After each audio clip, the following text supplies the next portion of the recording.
Adam Shifty Schiffs. Can you believe this guy? He's got the smallest neck I've ever seen. And the biggest head. We called him watermelon head. I'd say, how could that big fat face stand on a neck that looked like this finger?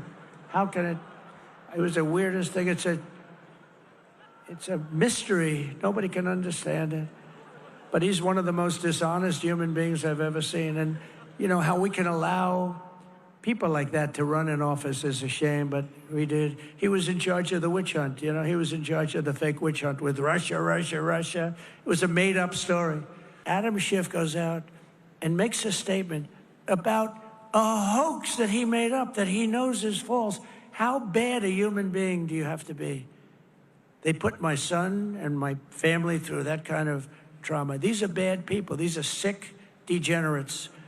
And I used to be much nicer to them. I gave them the benefit of the doubt, but I've just seen too much. They make up a story about Russia. It was a hoax. And eventually, now they've all admitted it was a hoax. On to the next one.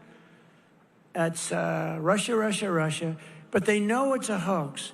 And they say about a young man that he's going to spend the rest of his life in prison because of what he's done with Russia. He knows it's a hoax. How bad do you have to be to have that happen to your son?